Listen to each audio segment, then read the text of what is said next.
Welcome back to UPRE Tuesday nights with UPRE recovering and reviewing Harry Potter. This is our final installment of the Harry Potter series. I'm so excited to wrap this up, but more importantly, to recover and review everything that has happened, summarize it. I'm ready. Let's get to the end. Let's get to final thoughts, guys. No, I'm just kidding. Tonight I have with me Vic, no longer a muggle, fully indoctrinated into the wizarding world. How are you, Vic? Yes. Finally, I am fully indoctrinated into the wizarding world. And I think I'm about to go see a play. That's exciting. Can't wait to hear more about that. We also have with us tonight Storm 459. Welcome to the Harry Potter reviews. Very glad the to greatest have you. franchise. Love this Excellent. franchise. Okay, so glad to have you and to hear your thoughts. Tonight, we're going to be covering the Deathly Hallows parts 1 and 2, the final two installments of the movies. I'm excited only because we've been getting this really grungy, dark side, dark magic veil over this story for the past 2-3 films, and it's just getting more and more mature content, which is really cool as well, because it's like when you have magic, when you have spells that completely obliterate people, yeah, I want to see some of the violence, and we definitely get to see some action sequences in this movie, starting with the Deathly Hallows. But I'd love to hear more of you guys' thoughts on that. What did you think of the first action sequence? I thought it was cool. The battle of the 7 Potters. Yeah, that was awesome. That was awesome. That was they started definitely that an whole awesome thing one. with everybody turning into Harry, and then they're all flying around as Harry. That was pretty cool. That was pretty cool magic, because I feel like at that point, they had to up the ante every year. Right. And they just started the movie off with a banger, like, hey, everybody drink this and turn into Harry, because they'll never figure it out. I'm like, damn, like that war was crazy, but that to me was very interesting. It brought me into it right away. But they killed Hedwig. They killed the bird. I love that bird. That was and I gotta give it, sad. I gotta give it to Harry, because I'm sure that he had to act like all of those people for a second. And I'm sure they had to do many takes to get that scene down. Because all those different cuts of all those different people that he was pretending to be was just hilarious. Yeah, they did a really good job mashing up him being performative and kind of imitating each of the characters. And you're so right. Like, he did a really good job. And I think the director did a good job for that scene. He really embodies each of those characters, especially the women and kind of their feminine mannerisms. I thought that was so cute and funny. And it was so exciting seeing the polyjuice potion make another appearance, especially in this dark side, because I'm like, if I could change into somebody else, what type of stuff can I get away with? And to see it used as like a battle strategy, that was really cool, pretty epic. Really set the tone for what we're about to get into, because like we've been saying, Vic, this started before Game of Thrones, so we also see like a lot of action sequences that we kind of see mirrored in Game of Thrones later on. Yeah. Yep. Oh yeah, definitely. I was thinking about Game of Thrones throughout these 2 movies. For sure. What did you think about Ron? He really glowed up in this one. I was so proud of him. I'm like, first of all, they got him all in the promos looking like gruff, like he needs a little bit of a haircut, but it's like good. It's like very mature, very macho. They got him looking real bossed up, like he's ready to fight. And as soon as they get in that fight, once they get away from the wedding, and I'm skipping ahead, but as soon as they get away from there, he's like, I'm ready to kill some Death Eaters, guys. What's going on? He's like, shouldn't we kill them? Like, what's going on? That's what they would do to us. I give him credit, and I give his credit to direct himself to, I guess you can call it, evolve the character of Ron himself, because he went from prankster Joker that couldn't get a spell right, always had a broken wand. Call back to the earlier films where I think he tried to put slugs in Malfoy's mouth and ended up puking them out himself. To now this absolute badass who has no fear whatsoever and no regards, just let's murder some Death Eaters. I'm ready to end this war just like everybody else. And Right. it makes you wonder, did Voldemort's death play a role in that? Like, was that his turning point as well as everybody else's for him to just say, you know what, screw this, let's end this now? Dumbledore's death. I said, I think. did I say what? What did I say? I thought you said Voldemort. No, definitely Dumbledore. If I did, my apologies. Yeah, I might have heard you wrong. But anyway, yeah, that was pretty deep. I was like, whoa, Ron, can you pipe down a little bit? Because usually you'd be like itching to get out of the scene, like get out of here. And for him to be like, one of them might have killed Professor Moody, like was really good. We should be torturing them for information. Harry and Hermione are like, my God. No, A little schoolgirl crush is hyped up, like, oh. Yeah, well, so I think she definitely likes his dark side a little bit. It definitely makes him a little more edgier, and he definitely wouldn't have got there if he never, scored with Hermione, because yeah, she made a man out of him. I agree. Definitely agree. But then it turned from, badass to jerk while he was wearing the Horcrux. Kind of didn't know what the heck was going on with him. Yeah, it really harped on his negative emotions and honed in on his insecurities. And I think that because we saw he just might have been a little weaker to it, because that trio dynamic, we really saw it take its toll in this first movie. Yes. But before we even get to the camp trip from hell, let's go back to when they met up with Dobby. Really exciting to see him back on the screen and see him get so involved. If you guys remember, he did get his freedom from Harry, I think. I think that was he gave. No, I think it was Draco's father. Harry. No, it was accidentally. It was accidentally planned. Harry had took a sock and put it in the diary or the book that belonged to Malfoy. And the thing was, I think for Dobby to be released, Malfoy, his owner, had to give him a piece of clothing. Right. So when Harry put a sock in the book and gave it to Malfoy, Malfoy said, "Give me this," and tossed it to Dobby. And it's like, "Oh, you gave me clothing. I'm free." Yes. And it was a big in debt to Harry. I love that. That was actually pretty dope too. That was so cool, especially because he has shoes. And of course, as soon as we see him, here's cool Ron dabbing him up on his trainers, saying, "There you go again. Wow, Dobby, really, really stunting on us out here." It was really wild. I like to see that little moment, though. It really brought some humanity to Dobby, which was otherwise like a Jar Jar Binks, as far as I'm concerned. Just not how I pictured Dobby. But he does come in clutch in this film. And unfortunately does meet his demise, but not before, contributing to the war to come. So we get into this camp trip from hell. We're searching for Godric Gryffindor's sword, which Snape was told to hide someplace for Harry. This is in the back scenes where Dumbledore was working before he got the chop. That was it. Look, I don't like camping. I don't really like outside. And on top of that, it's this weird thruple dynamic with one girl.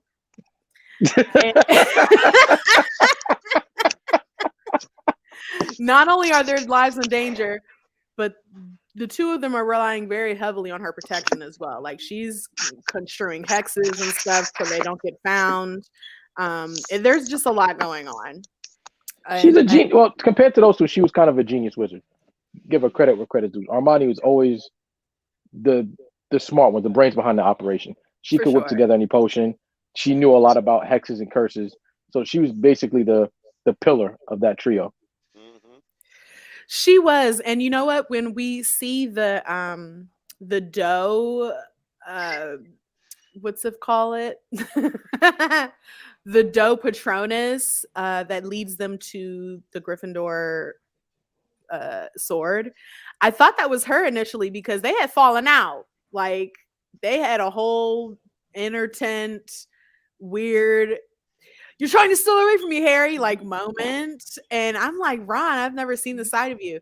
And it's just very like, okay, I'm a little aroused. um, and I only say that comfortably now because I know that he's a grown man. That being said, they're 16 years old in this movie, but the amount of like in his voice in that moment was like, Puberty hit. He got that testosterone in him. Like, yeah, it's like he was really ready for war, and he was just ready to fight. Like, I think Harry caught the brunt of it once he got that stone on.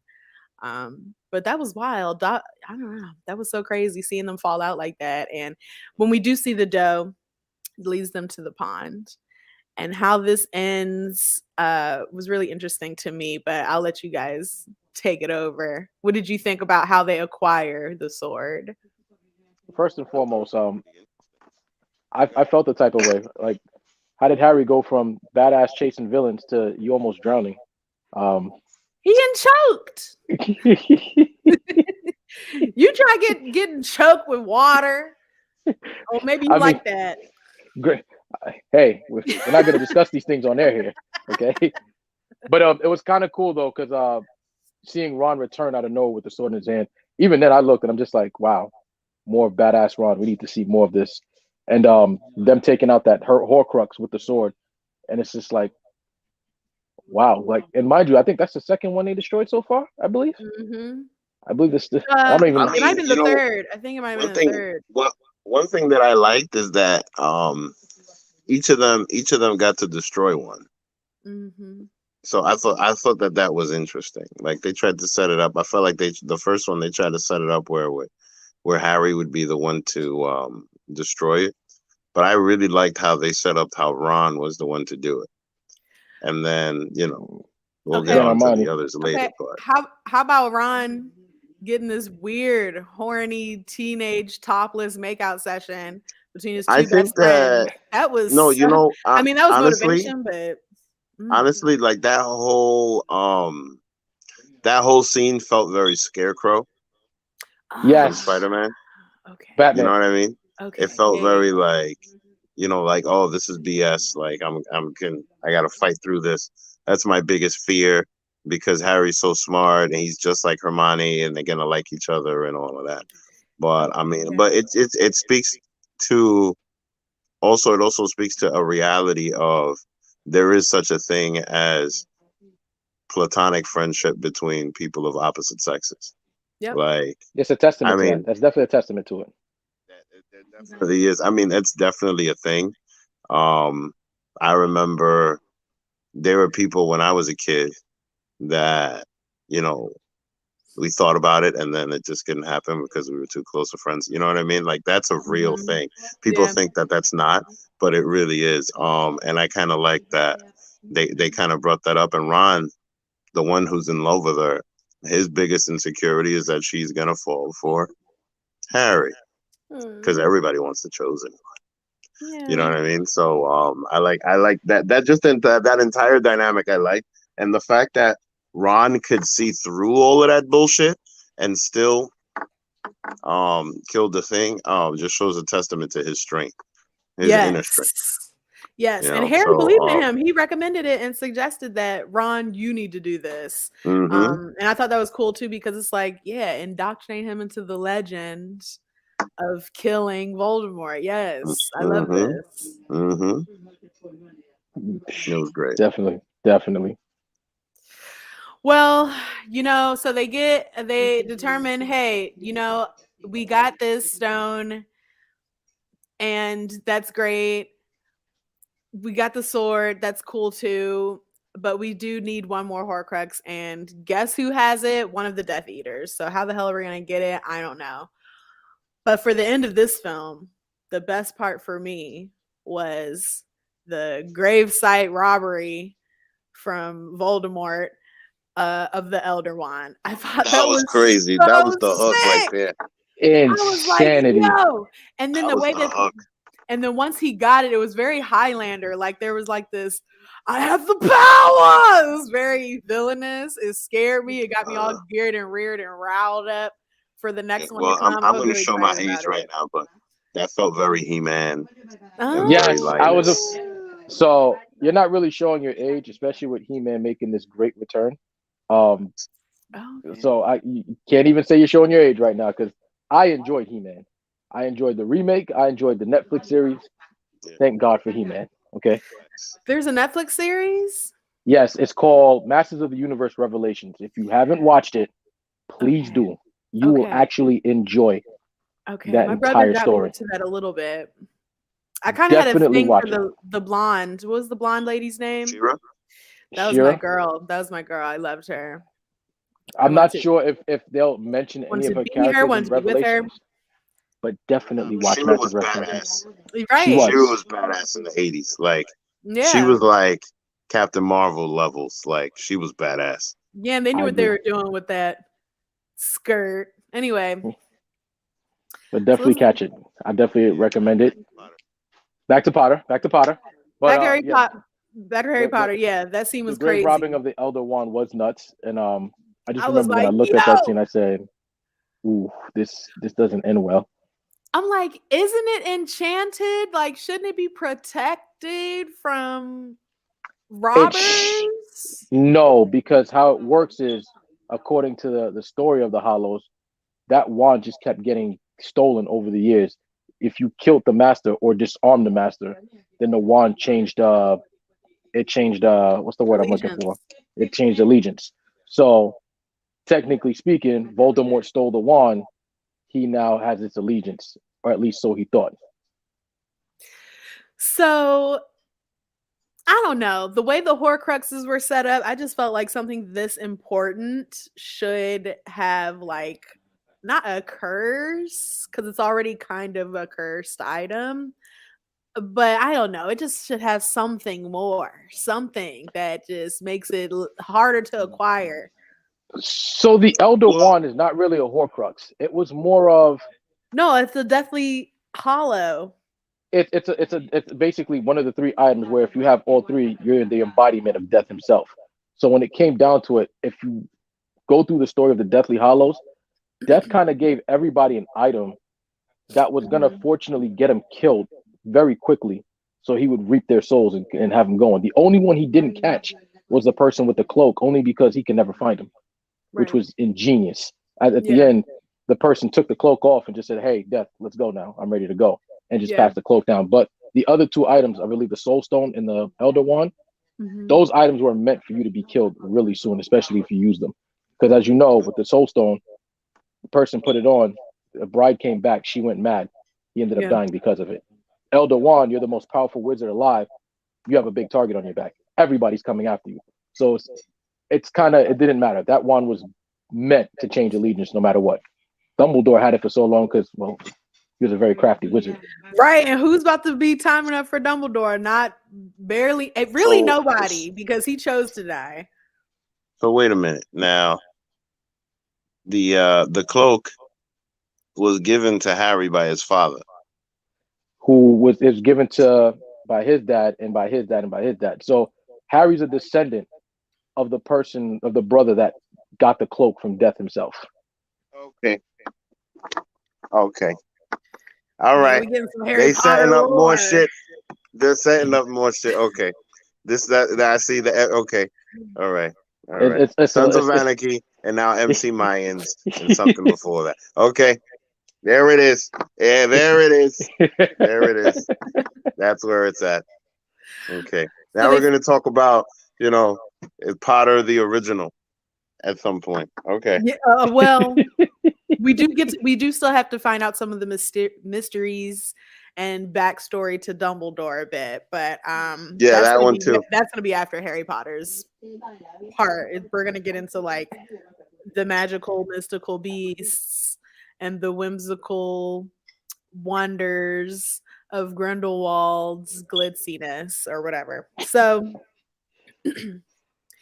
Deathly Hollows Part 2. We stroll right in from the grave robbery. Like it's part two, duh. We just buried Dobby. Very, we just buried Dobby. Rest in peace, Dobby. Thankfully, that was actually, you know what? His dying scene was pretty crazy though. It was epic. Right. Like, because It was they were dramatic. teleporting, and then bomb, she throws the knife.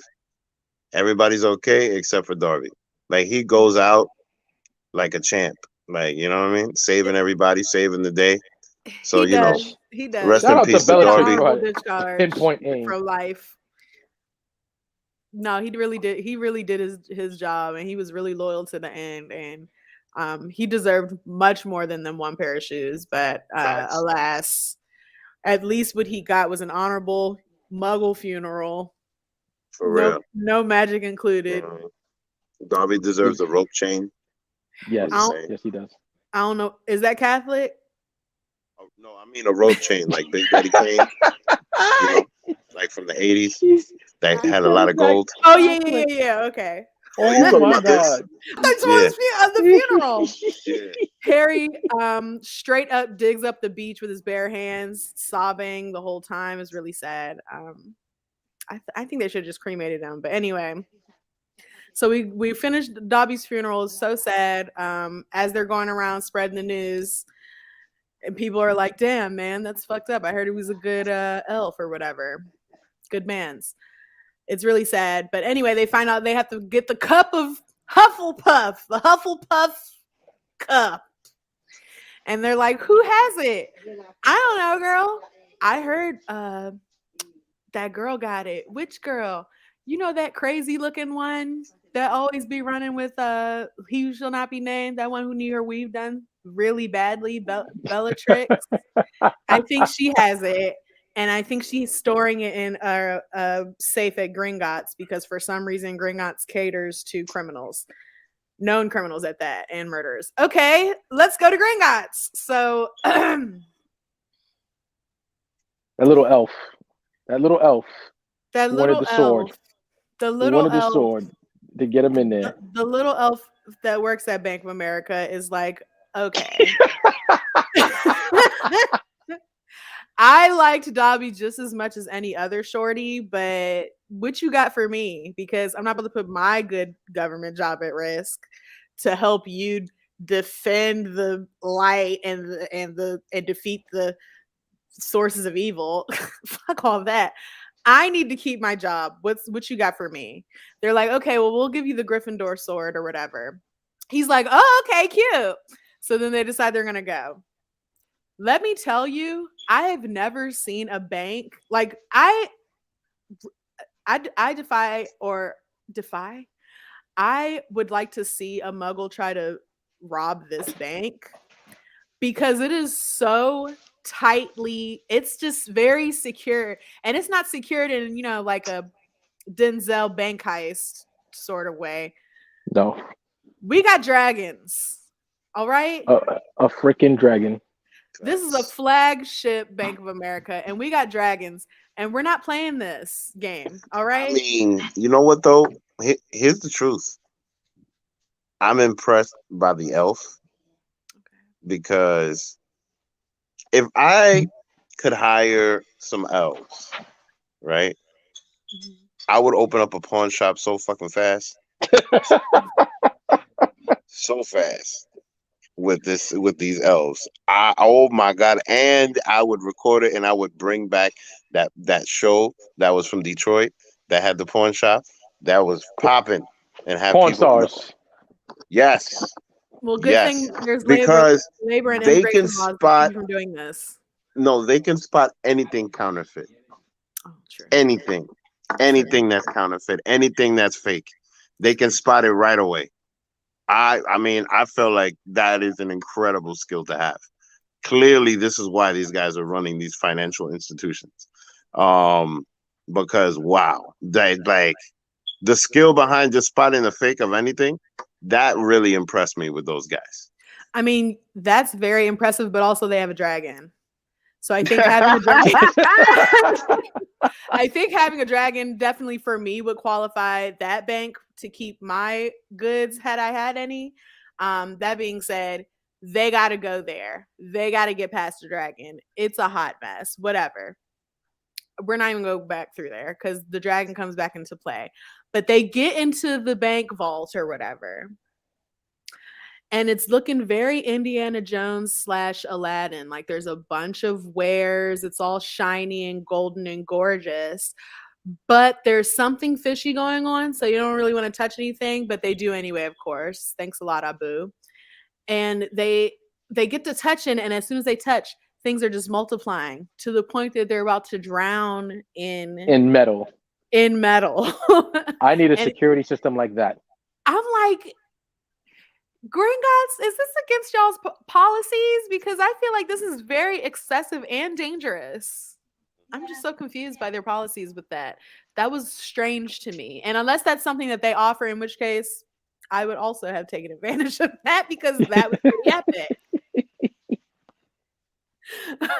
Now we see, I thought that the way they executed that magic with that was really cool. It just, I don't know, it's just getting much and much better. I mean, we're in 2011. They're getting better with the CGI. The magic and the CGI is like getting to top tier.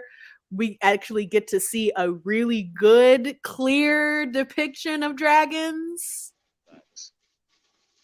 Like, so Lord of the Rings don't count though? Well, I mean, in this world, but I don't know. Lord of the Rings dragons, they're just, to me, it's not, maybe it's been a while, but they haven't imprinted on my memory. Do you recall that? Do you recall them? Are you a fanboy of any of their dragons? Can you name any? Because I don't. I mean, like, I'm not really a fanboy of the Wizarding World or any of that stuff. I did find Game of Thrones and Lord of the Rings entertaining, but not to the point where I'm going to dress up as Gandalf. Does that make sense? Yes, I don't believe that. I don't believe that. It doesn't set your world on fire. I could see you as Gandalf, like in cosplay. That'd be pretty cool. See a black Gandalf. I think the only cosplay I would ever do is maybe like Undertaker if I was white, and The Rock, probably something like that. You know what I mean? That's about it. That like level, like though that's like high core fanboyish for me. You know what I'm saying? Like, I can't dress up as you know, a Windows 95. So like, you know, the things I fanboy, you know what I mean? They're so, you know. That's the now, thing. Would you be rope chain The Rock with the turtleneck, or? No. I would be like Hawaiian shirt The Rock with the little chain, and you know what I mean. But I gotta do some push-ups and get the flat chest. You know what I mean? So. I don't know that. All right, y'all keep a lookout. Vic as The Rock.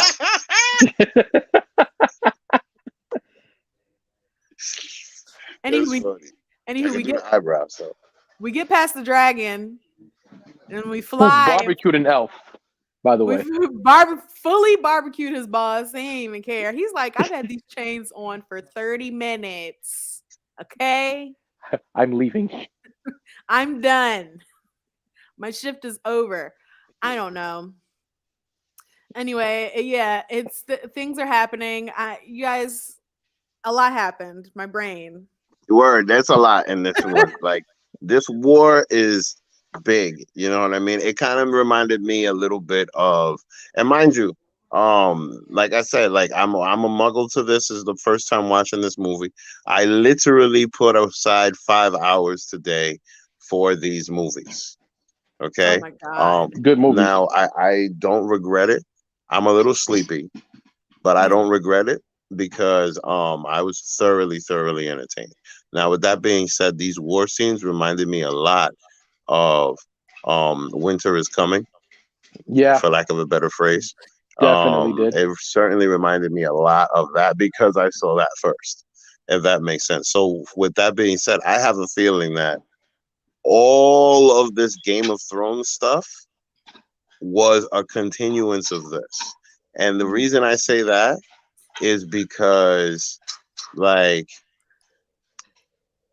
people that were kids in 2001 and grew up with these movies from 2001 to 2007, I mean to 2011, are privileged, in my opinion, privileged, because you had the experience of waiting for this stuff to come out every year, talking about it and anticipating it and seeing it and wanting to, and the way that this stuff is culminating is just insane, because you have a whole bunch of people just running around. You have the entire castle just being destroyed, and you have an entire a whole bunch of little snippets from every single movie that came out prior to this.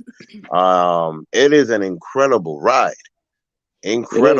Just this entire war scene, and then the fact that they kill Harry, right?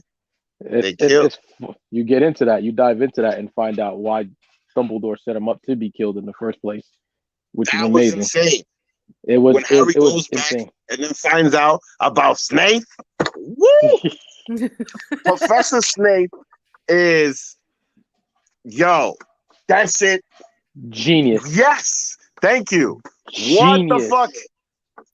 What is going on? Like, mind you, this could be a prequel. They could do Snape the story. They know could. What I mean? They really could. They could. I don't want to see James Potter being a dick, though, man. That's really gonna bother me. I want to see that. I really do. I want more of that.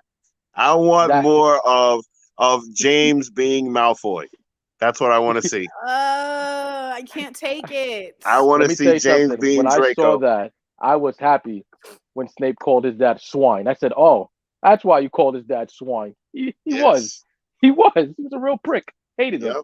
Yep. Hated James Potter. You deserved every bit of your death.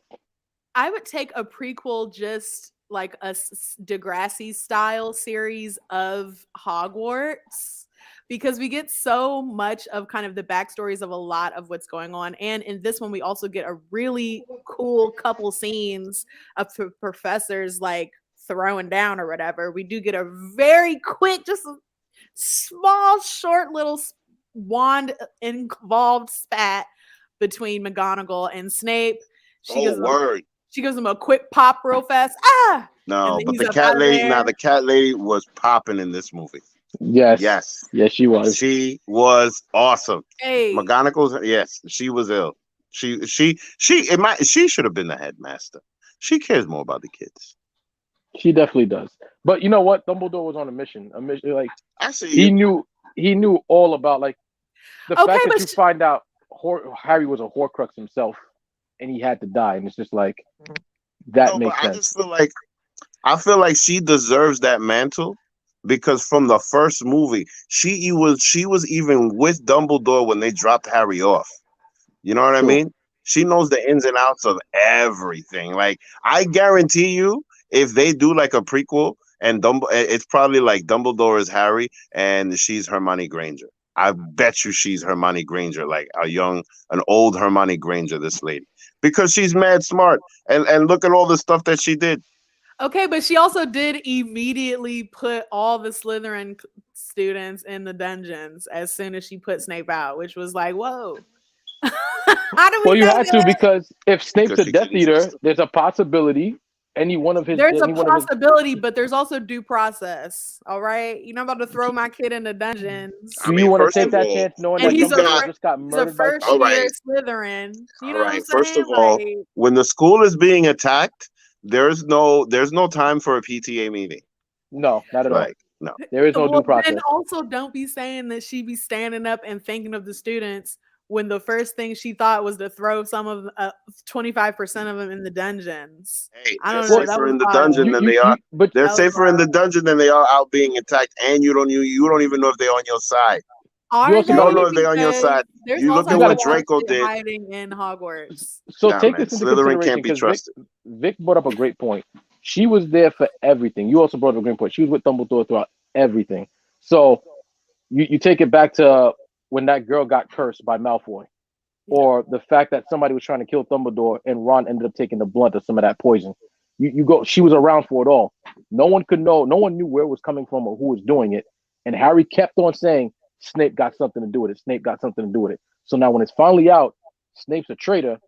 Now you got to take into consideration, he couldn't have been doing this all by himself, because there were times where I saw Snape and some other business was going on. So of course, throw all the kids away, including Malfoy's little punk ass. What? Well, that's wild. And anyway, they got out because they end up burning up the room of lost toys or whatever the hell.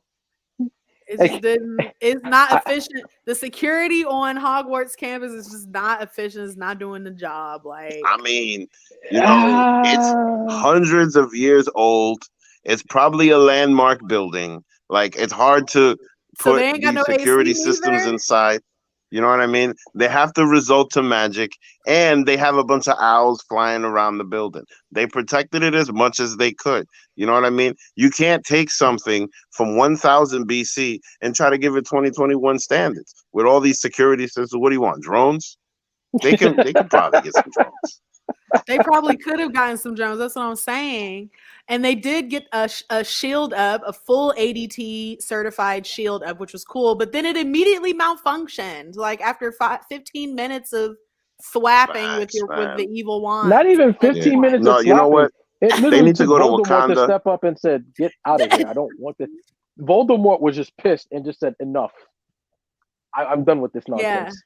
Yeah. Once he showed up, they need to go to Wakanda and learn how to make a better force field. Because ain't nobody, they need to get some vibranium and make a better one. He was really like continuously feeling weak from all the times that his spirit in the Horcruxes was getting destroyed. I was like feeling a little bad for him. Not that bad, but just a little bit. Like, damn, poor Voldy. Today it's funny. He's got a dark side. You said he what? It's kind of. You have like a dark side today. Like you're all about the bad guys today. Like, and hating on the good guys. Oh, I'm not hating on the good guys. How could I be hating on good guys? I just felt bad for him. It's all about empathy, these films, right? You can't feel bad for him. He was stupid enough to kill. He killed himself. Voldemort essentially killed himself. He literally killed himself. I didn't say he was smart.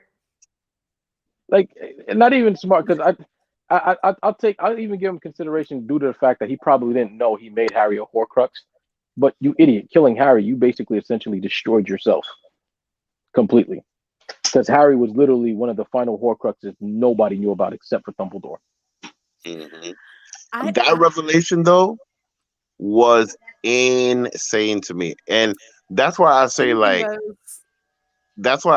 I wish I would have. I wish that I would have seen these movies in the theater and had the experience of seeing that whole situation between Dumbledore and Snape in the theater, because I know that I would have been so like, wow, I would have popped for that. You know what I mean? Because I certainly popped for that when I was watching it on my phone an hour ago. I was like, what? You know what I mean? Because I knew that Snape had a little thing for Harry's mother, but I never knew it was to that level. He's over here asking him to hide these things because and look at that. Look, it's like a scene out of My Girl. All he needs is Macaulay Culkin and blonde hair. Straight up. Like, for real. Like, this is insane. And mind you, this guy loved him since he was a little kid. She's the one that got away. Like, he probably texted her the day that Harry was born and was like, that should have been our kid. Facts. He must have sent her a drunken text that night. You know what I mean? The only people that know that is the service provider, because she got him blocked. You know what I mean? Poor Snape. Prince real. of Stumps. So sad. That was at one point where you're looking, it's like, all right, he was a hidden hero. You give him credit where credit is due. And then, like, even the deal Dumbledore made with him, like, yo, kill me. I'm going to die anyway from this cursed hand. You might as well finish the job, just to make sure Malfoy couldn't complete the job himself. And it's just like, props to Snape for everything he did. He was literally the undercover person that I give him credit where credit is due. But speaking of Malfoy, like, he has somewhat of a conscience in this movie. You know what I mean? Because he's like second guessing all of his actions here. I think the night, again, we go back to when Dumbledore died in the last film in the Half-Blood Prince. I think that death kind of just changed everybody for the way it was. Because even Malfoy, like, from the moment he watched that professor die, it's just like, yo, what am I really doing here? I have no business here whatsoever. And I think his mind completely changed when Harry had the option to let him die in that room with all that fire spells that they all screwed up, and Harry went back to save him. And I remember I kind of got a little mad because Ron went back to his little cowardly, foolish acts. And I'm just like, yo, what are you doing? You were such a badass last film. Why are you running? Go back. Then again, credit to him. Credit to him, because he did chase after him and then came flying back in the opposite direction saying run. And I said, Why did you do that? You see that big fight. I'm like, okay, understandable, cool. Harry grabs Malfoy, and it's kind of funny how heavy that part played for Harry later on down the line, which we'll definitely talk about after his supposed death of Voldemort's hands.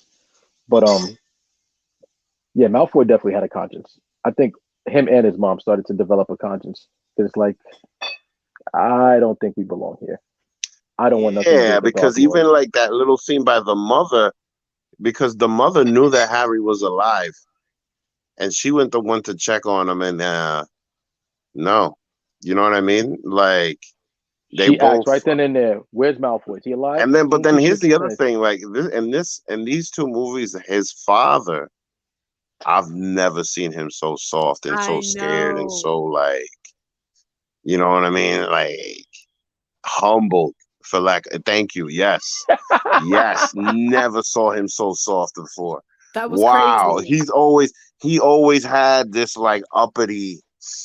You know what I mean? I'm better than you type of what? But both of them were just like scared children in this Yes. movie.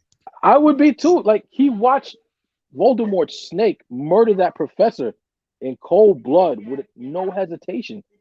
I'm gonna be scared of this dude too. I don't want nothing to do with him.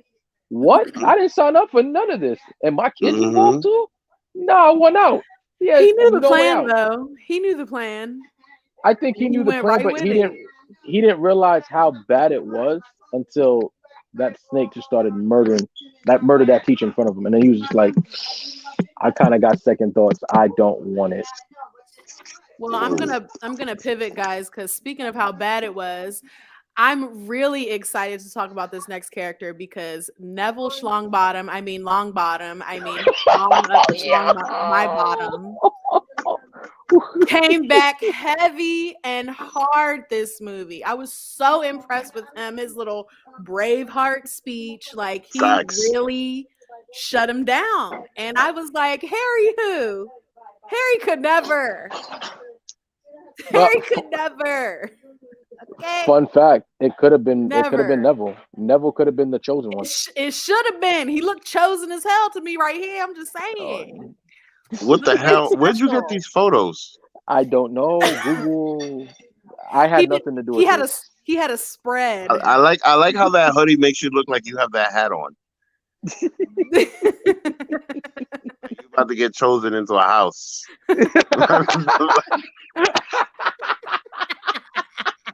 And he's got the hat in the hand too. Like that's crazy.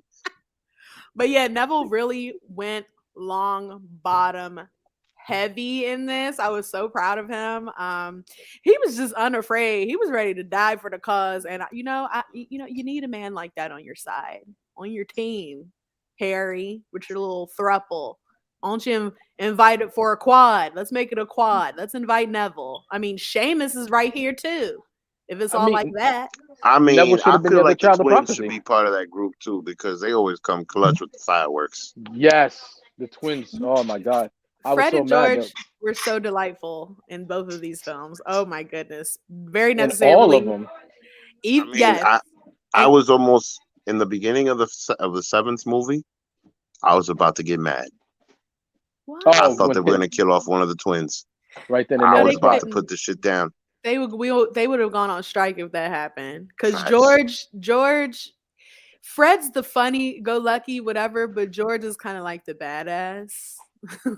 If you can tell them apart. It's very Tia and I I Tamara. think they're both idiots. In all honesty, they're just a bunch of clowns.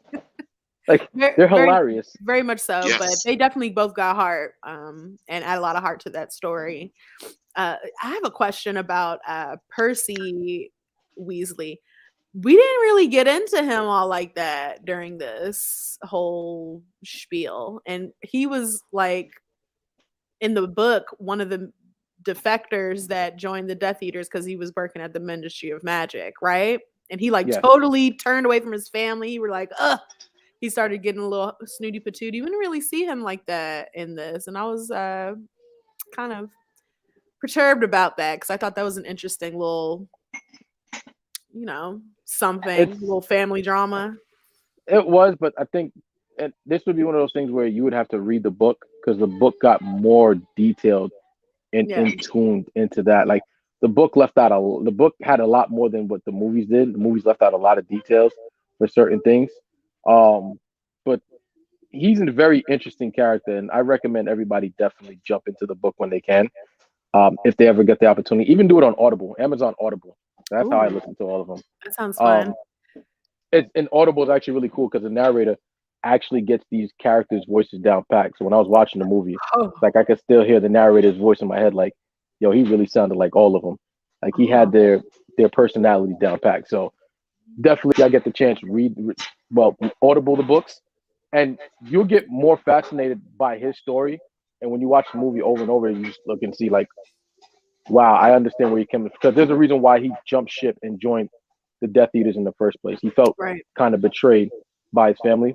But that's another conversation for another day. I can go like a whole hour with the whole book. I'm so sorry. And you may. Definitely. And with Neville, again, the book explained it. It could have been either him or Harry to be the chosen child of prophecy. It just so happened that Voldemort just chose to go after Harry. Literally, if Voldemort had chose to go after Neville, it would have been Neville versus Voldemort in the final scene, and that's just really what went down. Both were born on the same day, both pure bloods. It could have been either or. It could have went either way. Well, if a good thing it was Harry, because we got to see his battle phase. Which I don't know about you, but he looks like he needs to pass gas. Facts. He looks like he's trying to hold it in. Like he's in a room. He knows it's gonna stink. He doesn't want anybody to blame him for it, so he's just gonna silently pass it. It's like, please don't make a sound. Please don't make a sound. Yeah. Looks like he got the shakes. I mean, it's kind of like, he looks like he's in the elevator with a hot girl and he's got to let one go. Elevator. You know what I mean?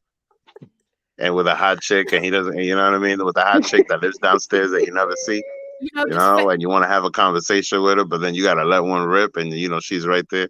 Yeah. That's what he looks like right now. And she's looking at you like, are you okay? Yeah, I just got a little pain, honey. Like, I just got to go home. Yeah, facial hair definitely would have helped that, but he is still 17, so we'll give him a pass. He had some facial hair. No, don't give him no pass. Armani shaved it off earlier on in the movie. Like, he had some facial hair going. He did? He did. He was scruffy looking during the Camp Trent from Hell, and Armani kind of fixed him up. Nice. Okay. That's not her role. I mean, they was all scruffy right. looking, though. They were all. They put extra dirt on Hermione's face and all of that. Like, that was hilarious to me. Speaking of dirt, every Death Eater looks like they've just been rolling in soot. What is that about? They're also so filthy and dirty. Oh, it's like the death mark. Yeah, it's their thing. But it's funny enough, the Death Eaters are also cowards. Complete cowards. Because if you guys noticed, and you probably just in case you didn't, watch the scene over when Harry just jumped right up. You'll see a whole bunch of Death Eaters. They bounced. They looked and they just said, "Yo, we watched you kill this kid," and he got back up. Now we out. They took off. The Malfoys weren't the only one who left. If you look, there was a whole bunch of them that just smoked out and said, "Nah, I'm done. We out. Not doing this no more. We watched you kill this kid, apparently, right in front of our eyes, and he just jumped back up like that. Now we out. We want no parts of this." Okay, that's good to know. Nice. Like, I didn't realize they were cowards. I thought they were just not loyal, except to whoever's the most powerful. Well, I mean, people are loyal out of fear.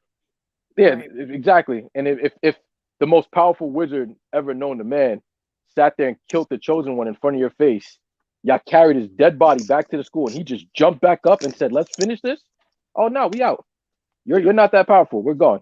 We're not even going to try to fight. Why are we following you? Why are we following you? We out. You saw the Malfoys? They took Draco and said, "Let's go. We ain't got nothing left to do here. Harry's going to finish this off, and we going to be free." I'm done. That's it. They went running, and that's the last time you saw them. That's it. Same thing for half those Death Eaters. They were gone. They looked like, "Nah, we out of here." Actually, you know what's funny? You didn't see Draco till 19 years later. They had him hidden. Oh God. That's It was wild. over. It was over. And I don't blame him. I don't blame him at all. Don't blame him at all. I would leave that. The hell is a Voldemort at this point? What are you? You ain't nothing. That wand ain't nothing either. Facts. Well, them damn kids got themselves together and they were ready to fight. Harry did his thing, obviously, meaning he died. But he is risen. And we do get to see him in a final beautiful farewell with all of our cast favorites. Mm-mm. I don't know about you, but I got a little misty-eyed right here. I looked at that and I'm just like, ew, this is bad CG. I hope they don't look like this when they get older. I really hope that they don't look like that. Yeah, like look at Ron's like beer belly though. Look at Ron's beer belly though. You don't see like his yeah, dad's they all look They like look they're like in their this. 40s. They do look like this though now. You know, but I mean, and mind you, Hermione looks a lot like Miss Weasley. She does. You mean Jenny? No, You know, Jenny Armand, and Hermione, they look a lot like Miss Weasley, both of them. Y'all need to stop. They don't. They even both do. look like super moms, like, you know what I mean? Like Because they got super no makeup soccer on. moms. I'll guarantee you that Hermione's kids are like the star of the Quidditch team, and she's over there with like her pinky making these little spells so that they can get the soccer ball into the Quidditch cup. Look at Hermione's kid. That kid ain't no damn Quidditch champion. I'm sorry. No, but Well, hey, right. listen. That's not the Wait kid a that's minute. going to Hogwarts, That's though. Remember, that's Ron's kid. Okay. That's Ron's kid. So he's true. gonna be a little weird and quirky in the beginning, but wait till his nuts drop. Watch. Watch. He's gonna be a badass. You know? But like this movie ended in 2011. Right? And this was the last movie. But one thing that people have been telling me is that the end of this movie is the beginning of the play. Yeah. So apparently the book, Harry Potter and the Cursed Child, is a continuance of this somehow, apparently, in the book series. Now, I went to Barnes and Noble to find out if this was true, right? I looked at this thing right here. $120. I looked at this thing right here, and this was a pack of books that did not have the play, right? And mind you, I went to the Potter section. They even have Lego Potter. And yo, this is Barnes and Noble in Union Square. They have a whole Potter section. That's crazy. 11 years later, they have new books, you know, for the progressive era about all the girls that were in the movie. Yes. You know what I mean? They have a whole section of all of the books. Look, there's the Harry Potter and the Cursed Child. They have like all these different versions. They have coloring books. They have, and I almost bought it, an IR blaster that's a wand. So it's a wand that could change channels and stuff. And it's great because they used to put IR blasters in phones, but they stopped doing that. But this is like a wand that's like 10 years old. So you really got to find the device to use it. But I think it's awesome as a nerd. But anyway, the fact that they still have a whole Potter section 10 years later, and they have a Potter store, and they have a Potter play, and this movie was 10 years ago, makes me regret not seeing these movies when they came out. Why? Because now, after watching this for the past month, I get it. I get the hype. I get the things. I get the wands and the $30 wands, the $80 wands, the $40 wands, and the owls and the spells and the Patronus and all of this stuff. And I get it, and I think it's great. And I'm waiting for more. So with that being said, I'm gonna go see the play. Yeah. Well, with that being said, I just wanted to share another movie that they made actually that is a continuation of just Ron and Harry's adventures. Let's see a clip.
Exciting!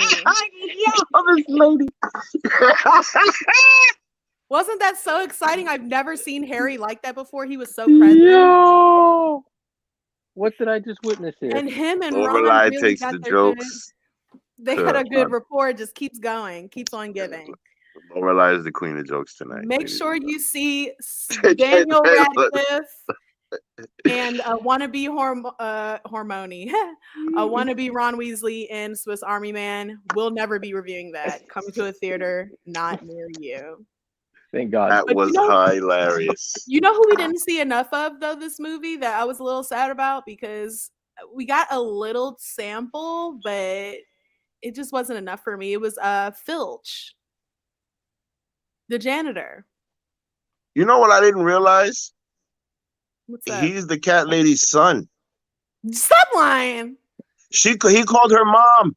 No, he didn't. Yes, he did. He did. Ayo. That's her son. That explains so much. Wait, so Facts. what? So is he not magical, right? He not magical. No, I don't know. He's not magical at all. How's she gonna be all racist and her son not even magical? I'm so confused by that. Racism, guys. It makes no sense, not even in the wizarding world. I'm telling you. Well, in the wizarding world, you got to remember, purebloods only married purebloods. It's how they kept the bloodline going. So is he illegitimate? Because how he ain't get no powers? I'm not even too sure on how that is. Yeah, what's up with her? I mean, you know, she had too much butterbeer one night, and shit happens. You know what I mean? It definitely does. You know what I'm saying? Like, you know, that, you know, like, I mean, and you know, she got a baby, and she kept the baby, and now, you know, she's doing what she got to do. You know what I mean? He can't do magic, but she found use for him. She found a place for him, and the things that he does them well. So hey, you know. Weird at him and that weird ass cat. To me, that makes her a badass mom. Like, you know. Well, Maury, reach out to us. Let us know what the results are. As far as we're concerned, this is about to be a wrap, guys. But let's get into what we're going to be covering this week for our finale in the Puppets on Film month of January. We have that Happy Time Murders. The Nappy Time Murders. I like that Sesame, title. All Street. So exciting. Coming this Thursday at 9:00. Happy Time Murders, starring a Muppet of no discernible name and Melissa McCarthy, as is clearly stated on this poster, sometime in the summer. Thursday night at 9. And our next franchise is so exciting. We're getting into Batman starting next Tuesday for our franchise nights. Tuesday nights, Batman. Wait. Which Batman is this? Is this Michael Keaton? Keaton? Yeah. All will be revealed Tuesday at 9 p.m. No, it's Adam West. Adam West? I liked Adam West. Yes. No. He had a pretty badass Joker. Looks like we have a special visitor. Here he comes. I'm not even going to talk about the fact that for the first time in the change year of UPR, we actually had nudity. I'm not going to talk about that. Okay. I'm going to talk about the fact that we have coming up on Thursday this movie.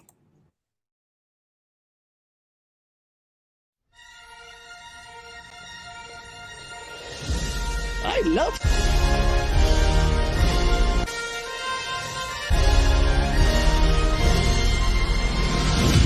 50 cents, I'll suck your dick. Well, it's a great price. It almost makes me wish I had a dick for you to suck. What the fuck? What? Now I understand why, as Vic always says, I understand why the hell is this thing? Take this picture down. I understand why he picked this movie. It just makes all the sense in the world to me. But Tuesday, yes, we are because I mean, after watching that damn clip of Daniel Radcliffe, you got some issues with you, young lady. You got some issues with you. What do you mean? I mean, you have some issues with you, and I'm not talking Sports Illustrated. Ladies and gentlemen, take a look at our next franchise starting next Tuesday. People of Gotham City, I'm a man of few words, but those words will count. 6 new deaths, with no clues as to the Joker's deadly weapon. I want you to do me a favor. I want you to tell all your friends about me. What are you? I'm Batman. You must be joking. Do I look like I'm joking?